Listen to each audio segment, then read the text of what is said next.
कल्पना कीजिए आसमान में उड़ता एक ऐसा फाइटर जेट है जो पूरी तरीके से भारत की ताकत, तकनीकी और आत्मनिर्भरता का प्रतीक है। एक ऐसा जेट जो दुश्मन को देख के उसको पहले ही खत्म कर सकता है। ये कोई सपना नहीं बल्कि भारत का अगला सुपर फाइटर है जो है तेजस मार्क टू। और अब ये अपनी पहली उड़ान के बेहद करीब है। लास्ट वीडियो में हमने कहा था कि इसके कुछ टेस्ट चालू हैं। अब उसमें भी कुछ बड़ा डेवलपमेंट देखने को मिला है। नमस्कार दोस्तों, आप देख रहे हैं आई नी हिंदी, जहां पर हम बात करने वाले हैं पहले तेजस मार्क टू के बारे में डिटेल में। देखिए, तेजस मार्क टू की जहाँ तक बात रही तो इस समय भारत की एयरफोर्स को एक बड़ी चुनौती है जिसको टैकल करना है, और वो है स्क्वाड्रन शॉर्टेज। अब ये शॉर्टेज तभी फिल होगी जब हमारे पास या तो एमआरएफए तत्काल आ जाए, या हमारे पास तेजस मार्क वन अल्फा की डिलीवरी फास्ट ट्रैक हो जाए, या फिर तेजस मार्क टू आ जाए। और सबसे बेस्ट केस ये है कि ये तीनों हो जाएं। अब यहाँ पर हमें ज़रूरत तकरीबन 42 स्क्वाड्रन की है, लेकिन हम सब जानते हैं कि भारतीय वायुसेना, अगर हम विजन 2047 की बात करें, तो वो इस समय 50 से 60 स्क्वाड्रन का टारगेट लेकर चल रहे हैं, जो कि काफ़ी बड़ा टारगेट है। अगर हम 42 को ही लेके चलें तो ये संख्या बहुत बड़ी है, नंबर्स हमारे पास काफ़ी कम है। हमारे पास पुराने जैगुआर्स हैं, मिराज 2000 है और मिग 29 है। ये बात आपको बताने की ज़रूरत नहीं है कि इन्हें रिटायर करना हमारे लिए कितना आवश्यक है। अब ये धीरे धीरे रिटायर होने वाले हैं, लेकिन समस्या ये है कि अगर आज हम इनको रिटायर कर देते हैं तो वो कौन सा विमान होगा जो इनकी जगह लेगा। ऐसे में तेजस मार्क टू इकलौता ऐसा विमान है जो इस गैप में फिट होता है। ये सिर्फ हमारे लिए एक एयरक्राफ्ट नहीं है बल्कि हमारे भारतीय वायुसेना का भविष्य है। अब आते हैं मेन मुद्दे पर। तेजस मार्क टू का करंट स्टेटस क्या है, आप सब जानना चाहते हैं और इसीलिए आप अभी तक इस वीडियो में हैं। देखिए, तेजस मार्क टू अभी अपने सबसे क्रिटिकल फेज में है। रिपोर्ट्स ऐसा इंगित करती हैं, इंटरनल सोर्सेज की तरफ से बताया गया कि विमान न सिर्फ बन के तैयार है बल्कि ग्राउंड टेस्टिंग उसकी एडवांस लेवल पे पहुंच चुकी है। इस समय ग्राउंड टेस्टिंग एडवांस लेवल पे चल रही है, यानी अंतिम चरण की टेस्टिंग ही चल रही है, कुछ औपचारिकताएं ही बची हैं। सिस्टम इंटीग्रेशन पूरा हो चुका है, स्ट्रक्चरल वैलिडेशन होना बाकी है। इंजीनियर्स हर छोटी छोटी चीज़ को टेस्ट कर रहे हैं, एयरफ्रेम स्ट्रेंथ से लेकर एवियोनिक्स की परफॉर्मेंस से लेकर के फ्लाइट कंट्रोल सिस्टम, सब कुछ चेक किया जा रहा है। अब आप जानते हैं कि ज़रूरी है, क्योंकि एक नए विमान में अगर कोई भी कमी आती है तो उसके परिणाम बहुत ही भयावह हो सकते हैं। इसका मतलब ये है कि अब ये एयरक्राफ्ट उड़ान के लिए तैयार किया जा रहा है स्टेप बाय स्टेप। रिपोर्ट्स की बात माने तो तेजस मार्क टू की पहली उड़ान 2026 के मध्य तक हो सकती है, लेकिन इससे पहले एक बहुत बड़ा हर्डल है। वो हर्डल है टैक्सी ट्रायल का। टैक्सी ट्रायल को लेकर आप सब जानते हैं कि एक फाइटर जेट रनवे पर मान लीजिए खड़ा है और फुल इंजन पावर पर, और धीरे धीरे वो दौड़ना शुरू करता है। पहले वो लो स्पीड पर आएगा, उसके बाद वो हाई स्पीड पर आएगा। तो यहीं पर दो अलग अलग फेजेस होते हैं टैक्सी ट्रायल के। पहला होता है लो स्पीड टेस्ट, जिसको हम लो स्पीड टैक्सी ट्रायल भी कहते हैं।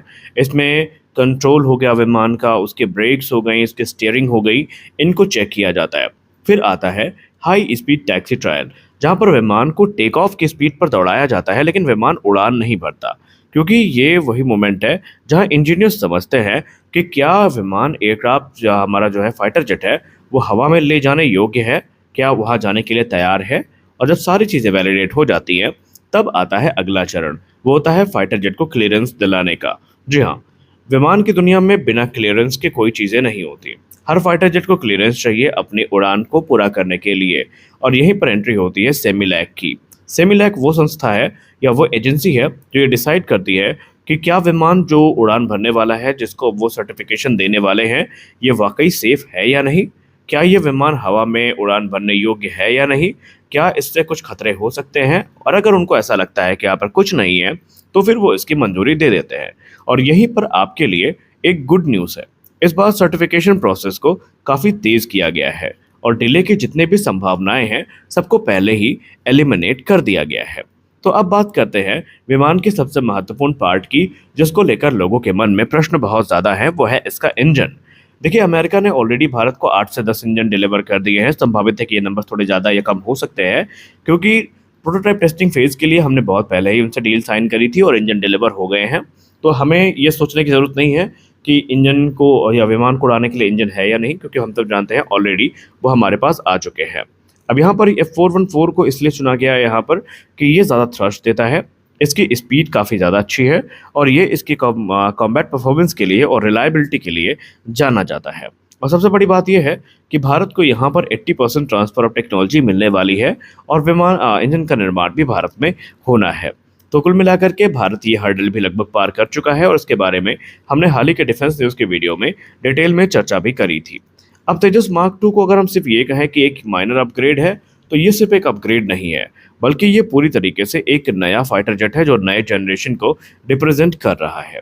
यहाँ पर हमें काफ़ी बड़ा एयरफ्रेम देखने को मिलता है, जो कि मार्क वन अल्फा की तुलना में काफ़ी बड़ा है। फ्यूल कैरिंग कैपेसिटी की बात करें तो वो मार्क वन की तुलना में काफ़ी ज़्यादा है, जो कि इसको लंबी रेंज प्रदान करती है। इसके अलावा पेलोड कैरिंग कैपेसिटी की बात करें तो ये अपने साथ 6500 किलोग्राम तक के जो पेलोड है वो कैरी कर सकता है। इसमें एयर टू एयर मिसाइल और एयर टू ग्राउंड मिसाइल का एक परफेक्ट कॉम्बिनेशन हमें देखने को मिलता है, जो दुश्मन को नाको चने चबवा सकता है। इसके अलावा हमें 11 अलग अलग हार्ड पॉइंट्स देखने को मिलते हैं। हार्ड पॉइंट बेसिकली वही जगह होती हैं जहाँ पर किसी विमान में हम वेपन्स को, मिसाइल्स को, बॉम्ब्स को या दूसरे जो इक्विपमेंट्स हैं उनको लगाते हैं। इसमें यूज़ होने वाली एडवांस टेक्नोलॉजीज़ की बात की जाए तो हमें उत्तम एसर रडार देखने को मिलेगा। जी नहीं, मैं मार्क वन अल्फा के उत्तम एसर रडार की बात नहीं कर रहा हूँ, बल्कि हम गैलियम नाइट्राइड टेक्नोलॉजी पर आधारित उत्तम मार्क टू की बात कर रहे हैं, जो हमें तेजस मार्क टू में देखने को मिलने वाला है।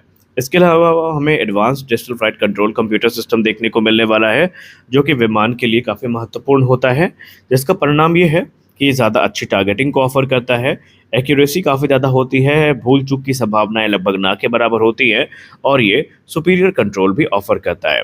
तेजस मार्क टू एक ट्रू मल्टी रोल बीस्ट होगा और ये air to air combat, ground attack, long range strike करने के लिए डिज़ाइन किया गया है। वेपन्स की बात करें तो इसमें हमें अलग अलग बीवीआर मिसाइल्स देखने को मिलेंगी, जैसे कि अस्त्र हो गई, मेटियोर हो गई। इसके अलावा जो दूसरी मिसाइल्स हैं जिसमें स्काई स्टिंग का नाम भी सामने आ रहा है, तो ये मिसाइल्स भी हमें देखने को मिल जाएंगी। और प्रिसीजन बॉम्ब्स हो गए, जैसे गौरव हो गया, गौतम हो गया, इसके अलावा एएसएम हैमर हो गया और दूसरे जो बॉम्ब्स हैं वो हमें देखने को मिलने वाले हैं। रोल इसका ये होगा कि ये लाइट और हैवी फाइटर्स के बीच में एक जो गैप क्रिएट हुआ है उसको ये ख़त्म करेगा। तो ये हमारे लिए काफ़ी महत्वपूर्ण है। इंडियन एयरफोर्स की प्लानिंग काफ़ी साफ है कि वो 110 से 120 तेजस मार्क टू विमान जो है वो इंडक्ट करेंगे। कुछ जगह पर नंबर 130 तक क्लेम किए जा रहे हैं। ये जैगुआर, मिराज 2000, मिग 29 को रिप्लेस करेगा। यानी इनके आने के बाद भारतीय वायुसेना ज़्यादा मॉडर्न बनेगी और ज़्यादा पावरफुल बनने वाली है। अब आइए बात कर लेते हैं HAL के रोड मैप के बारे में। 2029 तक इसका प्रोडक्शन शुरू करने की प्लानिंग चल रही है। पहले एयरक्राफ्ट टेस्टिंग यूनिट्स में जाएंगे, जहां पर डिप्लॉयमेंट काफ़ी फास्ट होगा और जल्दी कॉम्बैट रेडीनेस अचीव करेंगे। तेजस मार्क टू सिर्फ एक विमान नहीं है, ये मेक इन इंडिया की जीत है, ये डिफेंस इंडिपेंडेंस का प्रतीक है और ये फ्यूचर एरोस्पेस पावर का एक प्रमाण है। इससे इम्पोर्ट कम होगा, इंडिया ग्लोबल डिफेंस मार्केट में मजबूत भी होगा। तो कुल मिलाकर हम ये कह सकते हैं कि तेजस मार्क टू आसमान में उड़ान भरेगा तो वो सिर्फ एक एयरक्राफ्ट नहीं होगा, बल्कि भारत की ताकत का एक ऐलान होगा, एक संदेश होगा कि भारत अब सिर्फ खरीदता नहीं है चीज़ों को, बल्कि खुद बनाता भी है। तो इस वीडियो में बस इतना ही। आशा करते हैं वीडियो आपको अच्छी लगी होगी। वीडियो अच्छी लगी तो वीडियो को लाइक करें, नए हैं तो चैनल को सब्सक्राइब करें। मिलते हैं अगले वीडियो में, तब तक के लिए जय हिंद।